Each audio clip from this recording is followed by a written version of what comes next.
हमारा हमेशा ही फोकस रहा है कि गुड गवर्नेंस, सुशासन, इसके आधार पर चीज़ों को आगे बढ़ाया जाए। ठीक 25 दिसंबर 2014 जिसको हमने पहला सुशासन दिवस के नाते से कहा था और टेक्नोलॉजी के आधार के ऊपर चीज़ों को बढ़ाने का जो क्रम उस समय शुरू किया था, लगातार उसको हम आगे बढ़ा रहे हैं। और आज भी इसमें 3 ऐसे जो प्रोजेक्ट हैं वो जिनको लॉन्च किया है वो आपके सामने आए हैं, जिसमें सबसे पहले तो चैटबॉट का ये जो एक सोल्यूशन ये दिया गया है। और हमको जैसे पता है कि परिवार पहचान पत्र भी अपने आप में एक यूनिक ऐसी एक चीज़ जो हमने तैयार की है, जिसका लाभ प्रदेश के लगभग 72 लाख परिवारों को उसका लाभ मिलेगा। अब इतना बड़ा प्रोजेक्ट स्वाभाविक है कि उसके अंदर प्रारंभिक कुछ जिसको कहना चाहिए कि एक निटी-ग्रिटीज ऐसी होती हैं, जो कुछ ऐसी समस्याएं आती हैं, उनको हमने लगातार ठीक किया है। चाहे उसमें राशन कार्ड की बात हो, चाहे पेंशन की बात हो, चाहे चराई योजना की हो, इनकम की हो, वो पर्याप्त संख्या में हमने ठीक किया है। क्योंकि अभी एक ऐसा फ्रेंडली एक पोर्टल बनना चाहिए जिससे किसी भी आदमी को कोई भी जानकारी अपनी लेनी है तो कहीं भी वो ले सकता है अपने मोबाइल से, उसको खोल करके। और चैटबॉट का जैसे एक सिस्टम होता है, इसमें आर्टिफिशियल इंटेलिजेंस और मशीन लर्निंग, नेचुरल लैंग्वेज, ये जो सारे सिस्टम होते हैं ताकि हमारे बोलने से ही और वो उसकी आवाज़ को पहचान ले और पहचानने के बाद उसका उत्तर वहाँ से मिले।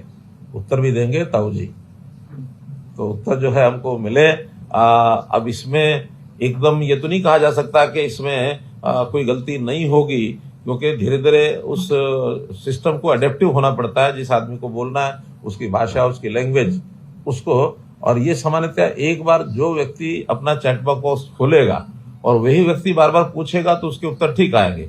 लेकिन अगर एक ही चैट बॉक्स को मुझे लगता है अगर अलग अलग व्यक्ति जाके पूछेंगे तो लैंग्वेज की प्रॉब्लम कई बार आती है। अब ये प्रारंभिक चरण हैं, जो भी चीजें इसमें होंगी हमारे टेक्निकल लोग इस पर लगातार नजर रखेंगे।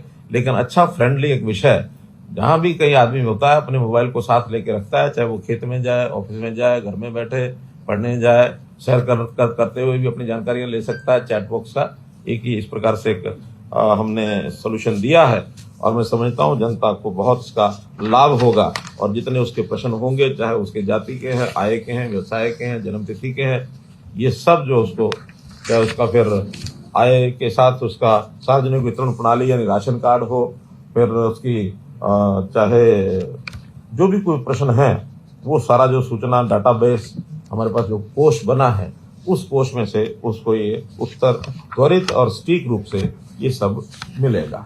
हमारा हमेशा ही फोकस रहा है कि गुड गवर्नेंस, सुशासन, इसके आधार पर चीज़ों को आगे बढ़ाया जाए।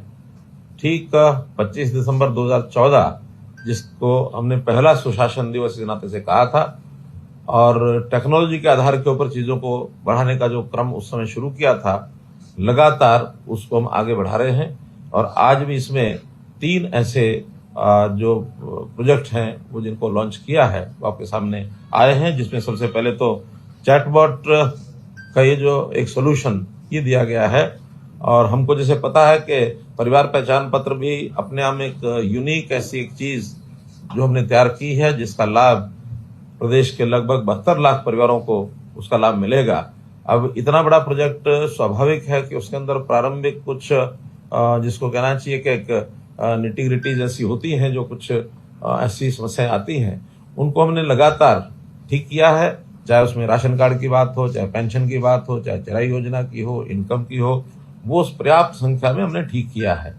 क्योंकि अभी एक ऐसा फ्रेंडली एक पोर्टल बनना चाहिए जिससे किसी भी आदमी को कोई भी जानकारी अपनी लेनी है तो कहीं भी वो ले सकता है अपने मोबाइल से, उसको खोल करके। और चैटबॉट का जैसे एक सिस्टम होता है, इसमें आर्टिफिशियल इंटेलिजेंस और मशीन लर्निंग, नेचुरल लैंग्वेज, ये जो सारे सिस्टम होते हैं ताकि हमारे बोलने से ही और वो उसकी आवाज़ को पहचान ले और पहचानने के बाद उसका उत्तर वहाँ से मिले। उत्तर भी देंगे ताऊ जी, तो उत्तर जो है हमको मिले। अब इसमें एकदम ये तो नहीं कहा जा सकता कि इसमें कोई गलती नहीं होगी, क्योंकि धीरे धीरे उस सिस्टम को अडेप्टिव होना पड़ता है। जिस आदमी को बोलना है उसकी भाषा, उसकी लैंग्वेज, उसको। और ये सामान्यतः एक बार जो व्यक्ति अपना चैट बॉक्स खोलेगा और वही व्यक्ति बार बार पूछेगा तो उसके उत्तर ठीक आएंगे। लेकिन अगर एक ही चैट बॉक्स को मुझे